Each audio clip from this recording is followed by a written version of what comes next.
all the organs in the digestive system include the mouth, which obviously contains, we all know it contains the teeth and the tongue. Then we have the esophagus. Then we have the liver.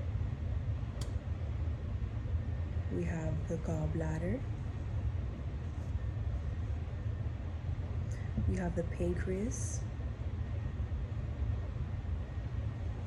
Of course, we have the stomach. We also have the large intestine. We also have the small intestine. And of course, to excrete the waste at the end, we'll have the rectum and the anus. So the digestive system comprises several organs that work together to process food, extract nutrients, and eliminate waste. So here are the main organs involved. So we have one, the mouth. Digestion begins here, where food is chewed and mixed with saliva containing enzymes that start breaking down carbohydrates. Two, then we have esophagus.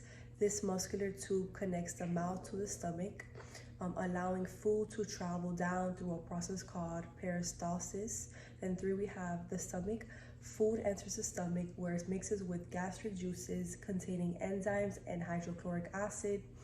Then that breaks down the proteins and initiating the digestion process.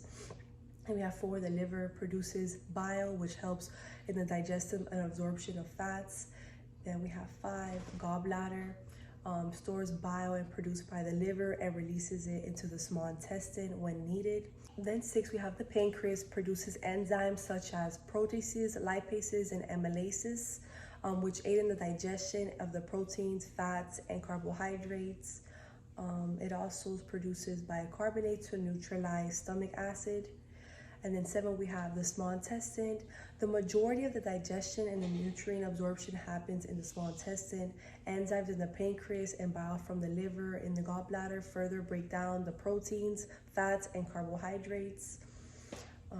The nutrients are also absorbed through the intestinal walls into the bloodstream. Now, eight, the large intestine, the colon, absorbs water and electrolytes from undigested food, forming feces. Beneficial bacteria present here help aid in the final stages of digestion. All right, so now for regarding the process of protein digestion. First, it starts in the mouth. Number one, the mechanical digestion starts with the chewing. And two, we have the stomach. The proteins encounter the highly acidic environment of the stomach. Gastric glands release an enzyme called pepsinogen, which is then activated by the stomach gases and then becomes pepsin. The pepsin breaks down large protein molecules into smaller peptides. Then we have number three, the small intestine.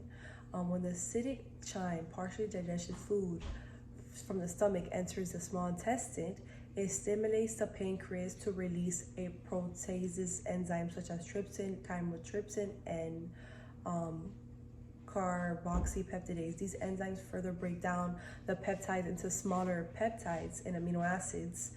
Then number four, we have the absorption.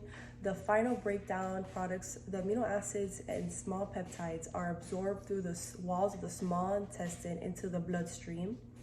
They are then transported through the cells throughout the body, where they are used to build and repair tissues, produce enzymes, and perform other various vital functions.